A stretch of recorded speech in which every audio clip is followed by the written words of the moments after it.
Hey everyone, I'm Ashes, And I'm Will.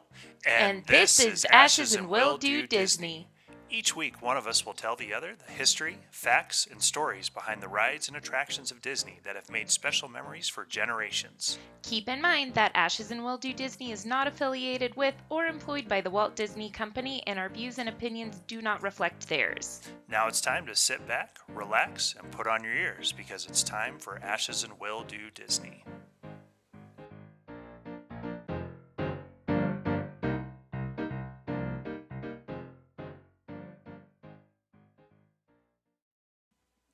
Oh, hey there, Ashes. Hey babe, how are you? Doing all right. So it's been a while since we've gotten to do this. I was realizing it when I was editing your conspiracy theories episode that it's been several weeks I since we've done know, anything podcast related. I know. Everyone just kind of hears us every week, but we tend to record in like clusters, In so it's been bulk. a hot minute. So, since our last podcast, let's see, I have gotten called out for being tired on our podcast on my flip days. Our friend Nathan told me, he goes, I can always tell because if you're like not tired, you just like, I'll say like, hey, babe, but if I'm tired, I just say like, hey. You leave off with too much effort to call me babe. Yeah, so now I have to try a little harder to be perky, which it is a flip day for me. I got, I don't know, like 5 hours of sleep, so That's not not bad too for a flip bad. day. Yeah. Yeah, I can't remember which episode it was, but we were both exhausted when we recorded it. And I Yeah. didn't realize it in the moment, but when I was editing it, I just realized I was like, this is not our best episode. We were not on top form.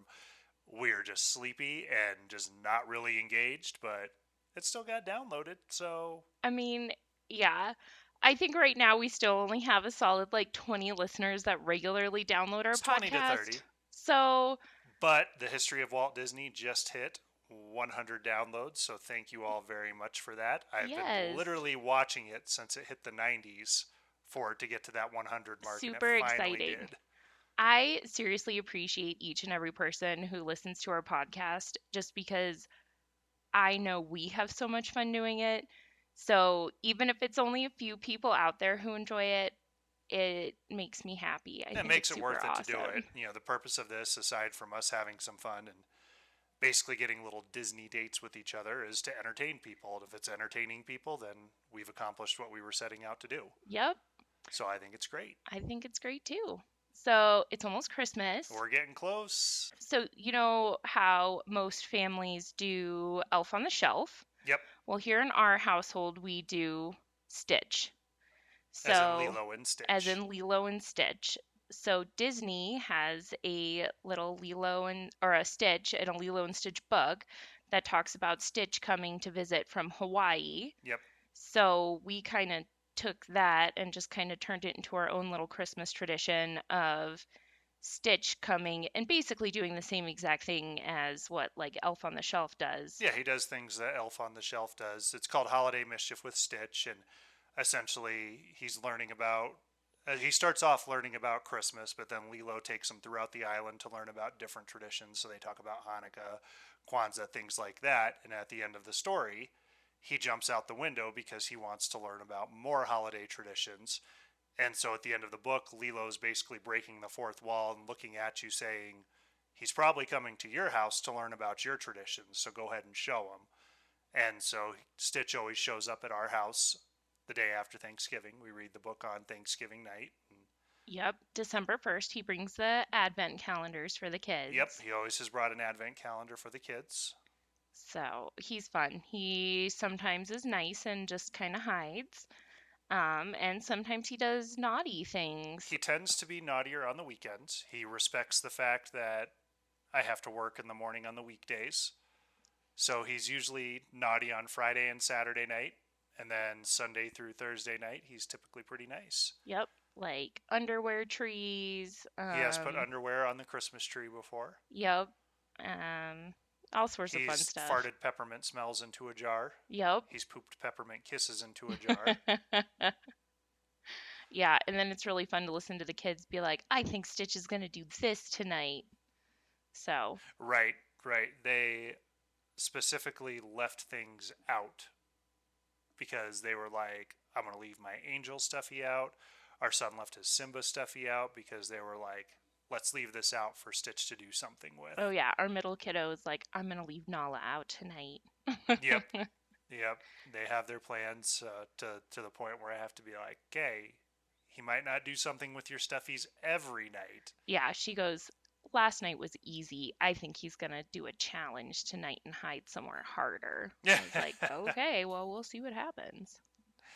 So what do you have for me for I want to Christmas to start off with the a little Christmas quiz for you. And this was just updated like yesterday, so hopefully it's good. All I right. didn't take it. It says, you may be Disney, but are you Christmas Disney? That remains to be seen. I know. It says, try your knowledge and take the test. Okay. You'll love this epic Christmas You don't even quiz. have to explain it. I get the pun. Okay. Who plays the detective in Disney's Super Sleuth Christmas movie? What? I don't even know what this is. No clue. But I need to look into it now. Yeah, your choices are Aladdin, Belle, Winnie the Pooh, and Donald Duck. I'm going to say Donald Duck, I guess. We'll find out. It doesn't tell me the answers yet. Oh, man, it's one of those? Yeah, but we'll have to check that one out. Yeah, for sure. In Mickey's Christmas Carol, who plays the ghost of Jacob Marley? Goofy. Okay. What Christmas Disney film stars 3 princesses? Cinderella, Belle, and Ariel. Your choices are Mickey's Christmas Carol, No. Mickey's Christmas Crumble Cake, Mickey's Malaysian Holiday, or Mickey's Magical Christmas. Mickey's Magical Christmas. In what Disney film do Donald's nephews, Huey, Dewey, and Louie, wish it could be Christmas every day? Mickey's Once Upon a Christmas. Yeah, that's a good one. It is a good one. What are the names of these cheeky chipmunks who invade the tree in Pluto's Christmas tree? Chip and Dale. I mean, yeah, I was like, I'm not even going to show you the picture. Which Disney classic Christmas cartoon came out in 1932? Ooh. Santa's Workshop, Toy Tinkers, Mickey's Orphans, or The Christmas Star? Let's go Santa's Workshop. I was like, I have no clue. What 2 types of animal skates on ice with Minnie Mouse in the film Mickey's Twice Upon a Christmas? Alligators and hippos. Or nope, that was a choice. You got right. it. Perfect. There was nothing else that said alligators, so. Okay. Which Disney Christmas film has a character called Axe? Winnie the Pooh, Seasons of Giving, Babes in Toyland, One Magic Christmas, or Beauty and the Beast, The Enchanted Christmas? One Magic Christmas, I guess. Okay. I don't know that one. I don't think we've watched that Beauty and the Beast one either, and I think our middle kiddo would probably really like that. I've watched it with the kiddos. Oh, have you? That's one of those ones where I'm like, this is one it's okay we don't watch with mom. It's got Tim Curry as the villain, so that's cool. I mean, that's cool, but I'm not sad. It's not phenomenal, I'm not going to lie. I'm okay. There are some things I'm But fine. that was the movie you were supposed to watch to kick off our holiday season. Oh, well, I didn't. I was supposed to watch Santa Claus. Mine was better. I know, and I'm still mad Ariel's coming to Thanksgiving dinner. Well, Thanksgiving's come and gone, and she didn't show up, so... Thank goodness. I don't think I'm ever going to let that one go. Who does Mickey play in Mickey's Christmas Carol? Bob Cratchit. Okay. They wrote Cratchit twice and spelled it differently by 1 letter, and I really had to look at it to see which one was which. Speaking of you watching movies without me while I'm at work, last night I was whiny at work because you got to read the book to Stitch. This was before you sent me the video of you guys reading the book together. Yeah, I was, grumpy that you guys were going to read that book. And I was like, it's not fair. Will gets to sit at home and watch all these movies with the kids. And I was like, he's just a giant child. We haven't been watching movies, though. We've just been binge watching Jessie, which is Which fully just supports my, you're just a giant child because you legitimately enjoy watching all the like I children's actually shows. really like Jessie. I think it's a great show. Like when I watch those shows with the kids, like it's just me like being I'm there. engaged. Yeah, I know. It's important storylines, and I'm invested in the characters. Yeah, with the superior acting skills and everything. Anyways, last question. Okay. What kind of instrument is Fort in the Disney film Beauty and the Beast, The Enchanted Christmas? Oh, sorry. It's Forte. I was like, Forte? I was like, what? I don't understand what this is saying. Forte is the name of the instrument. I got it now. I'm caught on. Makes a little more sense now. Cello, guitar, kazoo, or pipe It's organ. pipe organ.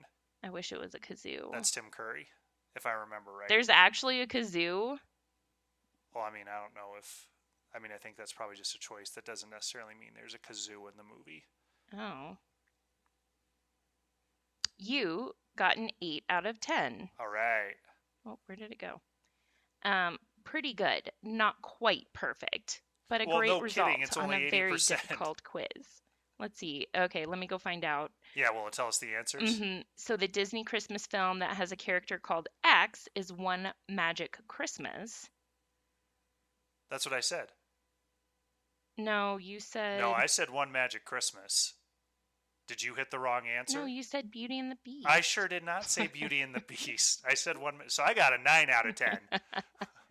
Whoops. You sabotaged me. Eh. And then Disney's Super Sleuth Christmas movie was was Winnie the Pooh. Okay, I was about to be like, I said Donald Duck. Oh no, wait. Let me look. It was not One Magic Christmas. That's the answer marked wrong. Sorry. Oh, okay. I did hit that. The answer was Beauty and the Beast, The Enchanted Christmas. Okay. I'm trying to be perky, but I still really did only get 5 hours of sleep, so not everything is clicks. Not everything's firing in all cylinders. Yeah, that's usually how it works by the time we record this. It's like the Star Wars episodes all over. So, you have something Christmassy to tell me about Disney, and I don't know what it is. I do, and I'm going to take a little bit of a different approach to it this time. But before we get into that, I posted this on our Facebook page that recently Art LaFleur and Will Ryan passed away. Art LaFleur, he's done a lot of different things, but he was Babe Ruth in The Sandlot. Oh, okay, gotcha. And he was the Tooth Fairy in the Santa Claus movies. Oh, yes, that is sad. Yeah, and then Will Ryan, he did some of the voice acting, and we'll get a little bit more into it, but this episode I do want to dedicate to their memories. That's very sweet. Yes. I like that. So a little bit different format. Normally, the way I write these episodes is I kind of outline what I'm going to talk about and just kind of read through my outline. But being that this is Christmas time, I did a little bit more of a story format. Ooh, I'm excited. So we'll see how this goes. Hopefully it doesn't get botched, but we'll go into it here. If it rhymes, you get extra points. It does not. Ah, bummer. All right, here we go. As the Christmas season goes into full swing, I think back to one of my fondest Disney Channel memories as a child. Back before the days of being able to just open an app for your TV service to see when a particular show was going to air, or just accessing it on demand on an available streaming service, I had to toil away each Sunday with the weekly TV guide to hopefully find what I was looking for. I loved those weekly TV guides so much. I would legit sit down with it like it was my homework and like highlight the shows I wanted to watch. Right, and I remember it was one summer I got one that had Steve Urkel on the cover. Like, I just kept that because I was such a huge Family Matters fan. I didn't even care what was on TV that week. It had Urkel on the cover, so that was that. Many times, I was looking to see if the Three Amigos was going to be playing at any point. Hopefully on the weekend or early enough in the evening on a weekday so it didn't run into bedtime. Do you remember the Three Amigos? I do. Had Martin Short, Chevy Chase, and Steve Martin. I was thinking Not three. Three Oh, Caballeros, yeah, that's Three totally what I was Amigos. thinking. Basically, they were movie actors who this little town in Mexico thought was real. They were like real, like gunslinger heroes, so they called them to fight the bad guy. And they thought they were just being hired to do a show. And then the bad guys were real, and they had to fight I them mean, I off. maybe saw like clips of it, but I don't like. I Oh my definitely gosh, not a it's movie I such a funny remember. movie. Once Thanksgiving was over, the Three Amigos had to take a back seat to what I was searching for. Once the magic of Christmas had officially started to pick up steam, it was time to do my research to see when I could expand my literary prowess with the Charles Dickens classic, A Christmas Carol. You were such just a sophisticated little I boy. am, but not just any version of A Christmas Carol. I had a specific rendition I was desperately searching for. Mickey's Christmas Carol. Okay, just so we can preface how different you and I are sometimes, like legit, when I was probably the exact same age as you are in this story, you're sitting here searching for Mickey's Christmas Carol, and I legit was searching for Scrooged with Bill I mean, Murray. I watched that plenty of times too. I know, but I'm just saying, But like, this was those for were. me. That Scrooged was more one I ended up watching like with my dad and my mom. Nope, I would Mickey's watch. Christmas I Carol would was watch mine. it. Each week, I took my time to scour the TV guide to see when the special would be on. As mentioned, this was before the days of on demand and subsequently DVR. I needed to know when I was going to have to commit the time to the lengthy adaptation of one of the most famous ghost stories. I couldn't record it. I did not have the sophistication to work the VCR in such a fashion. I couldn't pause it. I couldn't start it late. Basically, I couldn't do anything that our children take for granted today. Oh my god, they don't even They have know. no clue. As such, I had to start it when it was scheduled. This meant I had to make sure I had gone to the bathroom because going during a commercial break was too risky. If the break was too short, then it might come back on. I had to have my jammies on so there was no risk of being told to put them on during the special, thus missing important elements of Scrooge's journey. I also had to make sure I had any snacks I wanted at the start. What this all comes down to is that without the magic of DVR, commercial breaks could not be trusted to provide ample time to leave and return without missing anything. So basically, what I'm hearing is that you have been anal about like time since you were a small little child. Yeah, and I'm going to blame the fact that when I wanted to watch something, I had to start it when it was ready to start. I mean, the rest of the world like just risked it. It's like, cool, Nope. I'm gonna run and pee really No, fast. there's memes and stuff on Facebook of like the anxiety that it caused to like go to the bathroom and then like hear a sibling yell, "It's on!" and have to get back in time so you didn't miss anything. So it's not just me. Oh, you. Now with an empty bladder, jammies and snacks, I was ready to watch this full-length feature film that would take at least an hour and a half of my time. At least that's the way I remembered it. Fast forward to my adult years, and I haven't seen Mickey's Christmas Carol in probably 20 years or so. So sad. I know. Disney had their deal with Netflix, and Snowed In at the House of Mouse was available to stream. House of Mouse was a special that combined classic cartoons with newer ones. One day during the Christmas season, I decided to watch it with our oldest and only child at the time. The holiday extravaganza is about 45 minutes long without commercials. They follow the typical formula with two newer animations, which was The Nutcracker and Donald on Ice. There are also two classic animations, Pluto's Christmas Tree, and I'm wondering what else. Maybe Toy Tinkers, where Donald has an all-out war with Chip and Dale using toys. Maybe The Hockey Champ, where Donald plays 1-on-3 hockey with Huey, Dewey, and Louie.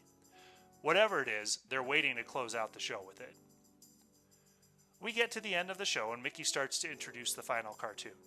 His description sounds oddly like Mickey's Christmas Carol.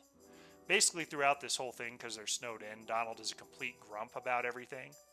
And then Mickey starts talking about, oh hey, you didn't know he's be grumpy about Christmas. Let's look at this thing where he liked Christmas. Aww. Because he plays Fred, Scrooge's nephew. Oh, okay, gotcha. Sure enough, it is Mickey's Christmas Carol. But this can't be right, though. Mickey's Christmas Carol was a full-blown 90-minute movie, from what I remembered. I'm thinking maybe I read the runtime wrong for Snowed In at the House of Mouse, but after about 25 minutes, Mickey's Christmas Carol wraps up and the show is over. Surely they cut out a lot of the events to format it for this particular special. Unsatisfied with the edited shortened version, I took to YouTube to see if I could find the full version. I found many uploaded videos with the quote-unquote full version, but they were only about 25 minutes long. What is happening? It was at this point where I started to realize that I was suffering some Mandela effect. Yep. This Disney Christmas special was never a full-length feature film. It was always a 25-minute annual special. When Disney Plus launched, I actually got some validation. I started seeing posts in the Disney Plus Facebook groups of people asking if Mickey's Christmas Carol had been edited down and that people remembered it being a lot longer as a kid. Oh, you're not the only crazy one. Now that I've accepted that my 6-year-old self had a grandiose idea of what this film was, I wanted to explore what went into making this beloved Christmas classic. Aww. A Christmas Carol has been adapted to film and TV more than any other of Charles Dickens' works. It's even performed as an opera, ballet, and a Broadway musical. It's a good story. It's a great story. It is one of my favorites. What I love about it is I post about it in like our spooky paranormal groups too. When people talk about Christmas being spooky, I'm like, hey, one of the most famous Christmas stories is a ghost story. I mean, it combines like your love of Christmas with your love of ghosties. Yeah, exactly. Before the Disney iteration, many other animated features had been made, including Mr. Magoo, The Flintstones, Bugs Bunny, and the Smurfs. In 1983, we saw Mickey Mouse and his crew take a crack at the classic tale. Pun intended. Haha.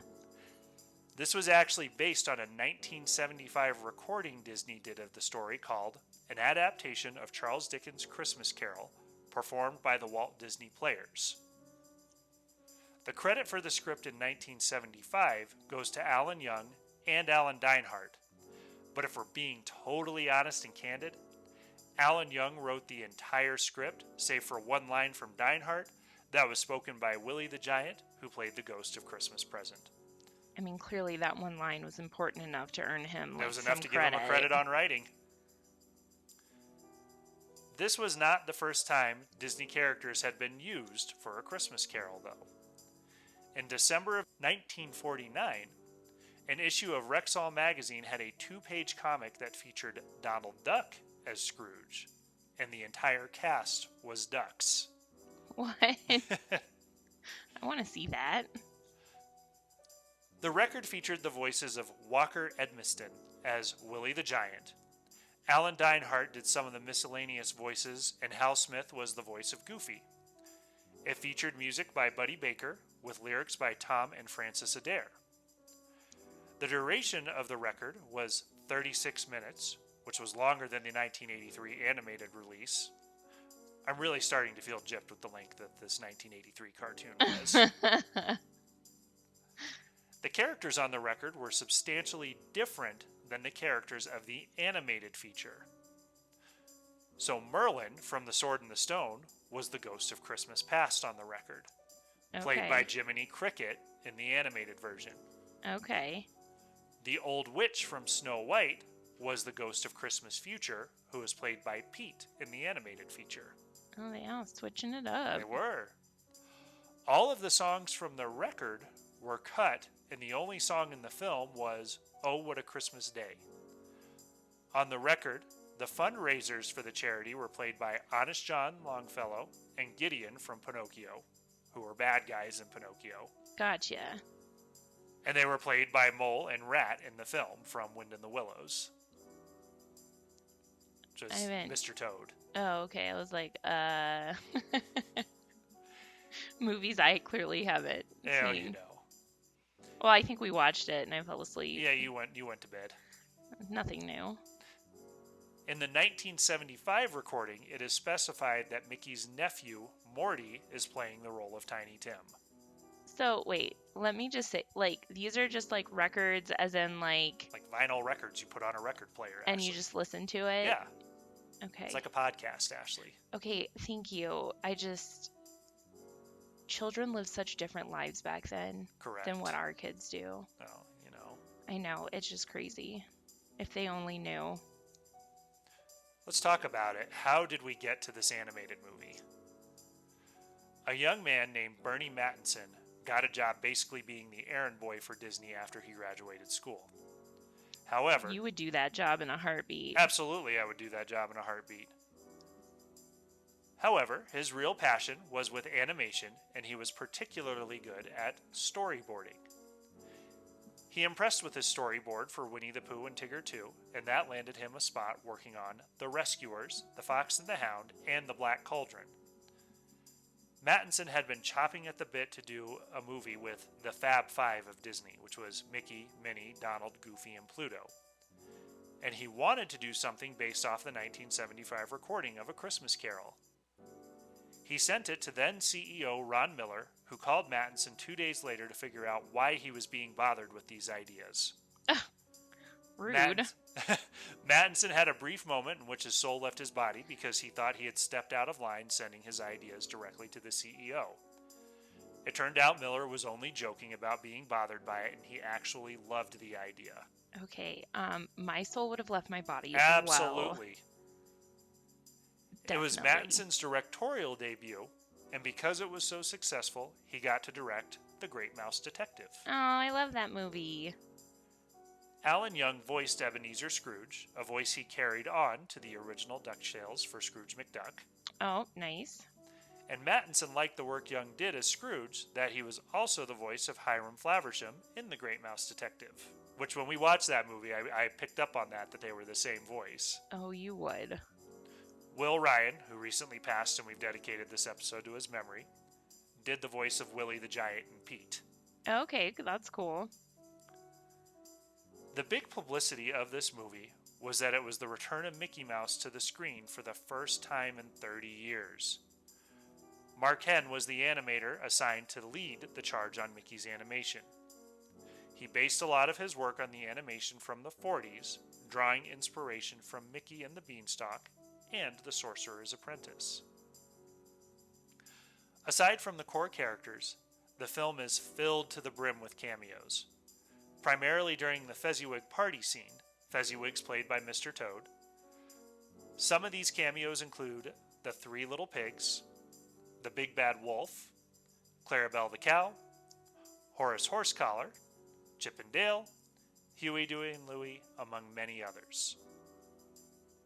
Lots of good characters. It's a lot of good characters, pretty big cast, and there's so many more than what I just mentioned. Can I just say, it always makes me a little sad that you've got the core five that are what?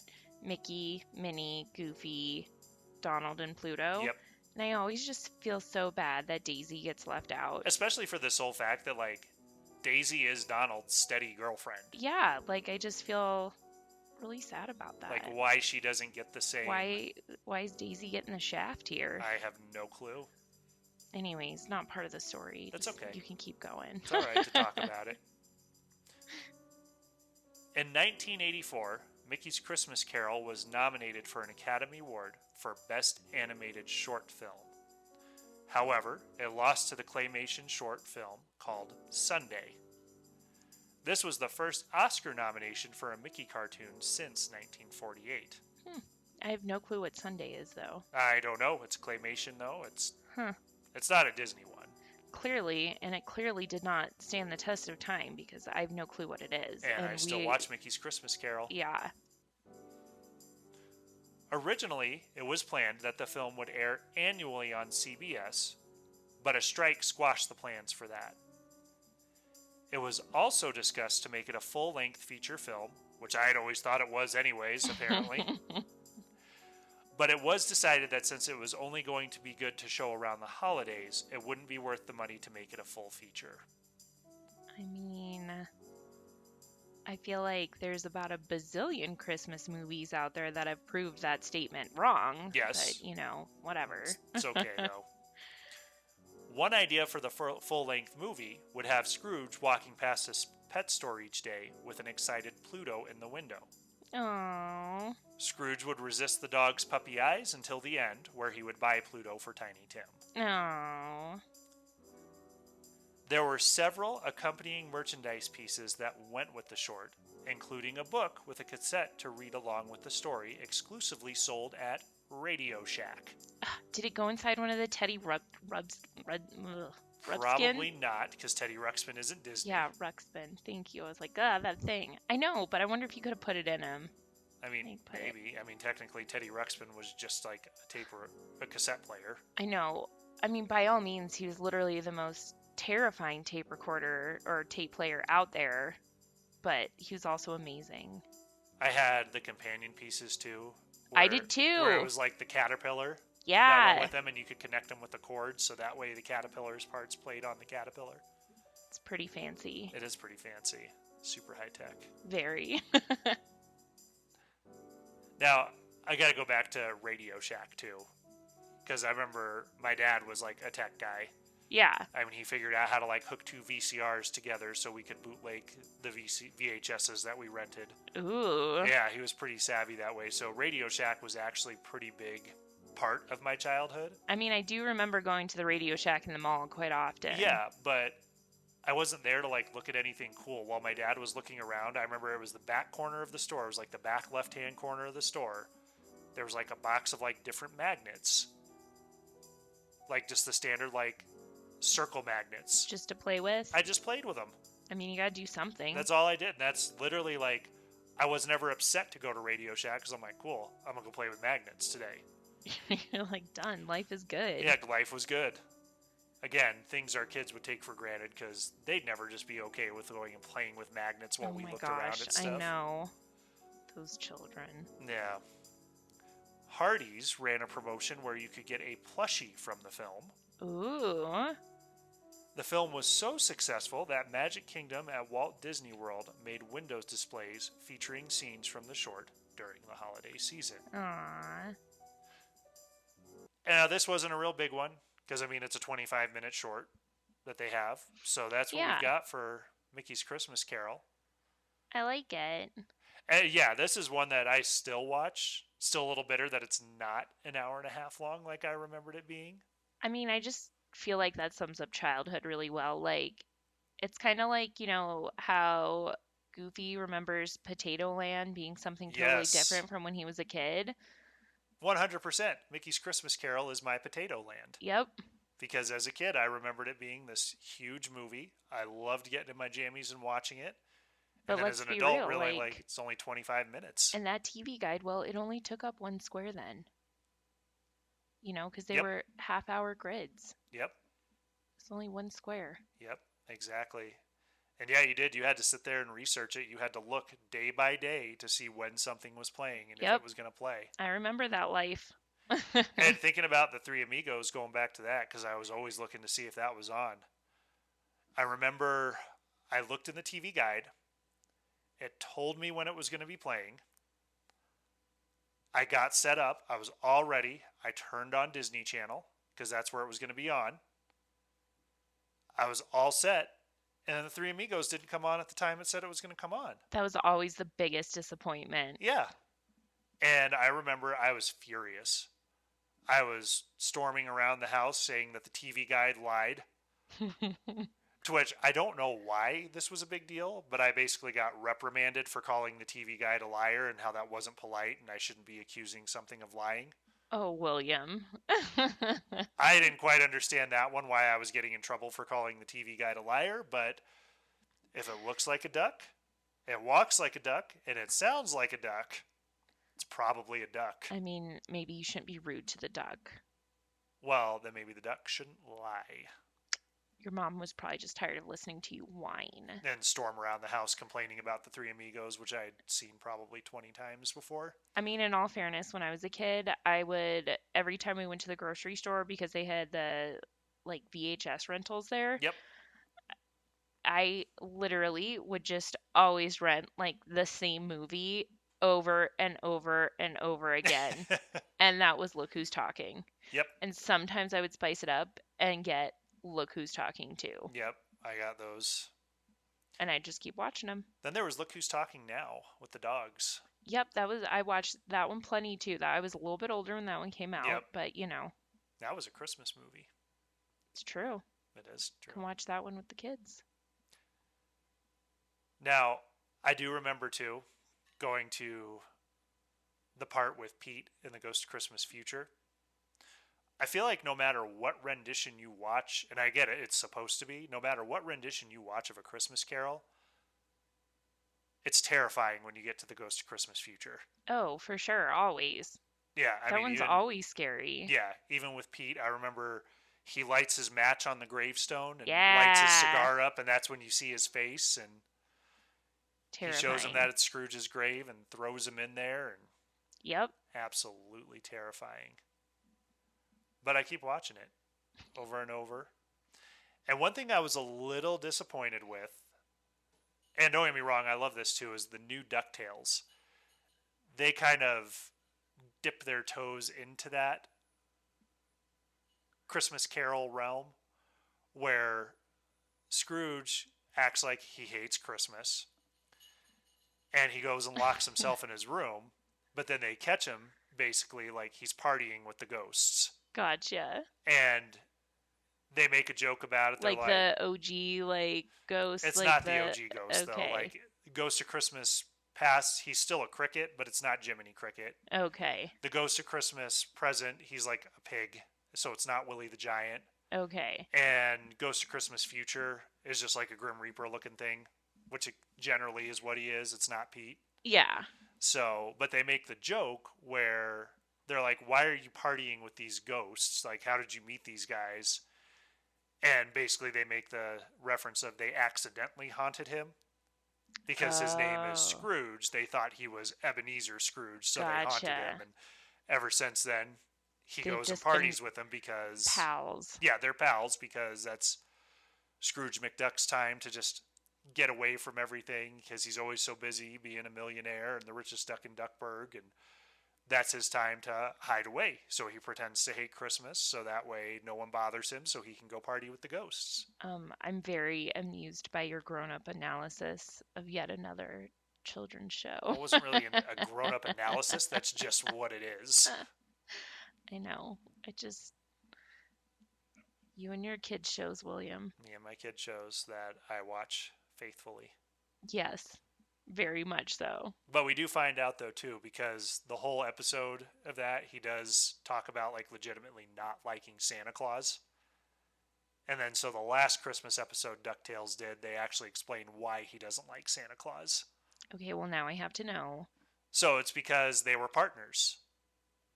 They were delivering Scrooge and Santa. Yes, Scrooge and Santa were partners delivering coal to people. And Scrooge is pretty much like, yeah, we got to charge ridiculous premiums for this. And Santa's basically like, no, this is helping people. Like, we're going to do this for free. So they split their partnership, and that's when Santa started delivering toys. Well then. Yep. So did Scrooge just deliver coal? I mean, he basically stopped and expanded his enterprises, but he always held a grudge against Santa for not wanting to expand their business and charge for it. That's cute. It's great. But that's Mickey's Christmas Carol. Oh, I loved it. Our good full official kickoff to the Christmas season. Sounds good. And I'll look forward to seeing what you have for me next week. Thanks. That's it for this week's episode of Ashes and Will Do Disney. Don't forget we need your mouse tales. If you have a funny, weird, exciting, or just a favorite Disney memory, send it to ashesandwilldodisney@gmail.com so we can read them on the show. And don't forget to follow us on Facebook and Instagram at Ashes and Will Do Disney. This is a public group to follow. We're also on YouTube at Ashes and Will Do Disney. Please subscribe, rate, and review wherever you listen to your podcasts. Thank you so much for listening, and have a magical day.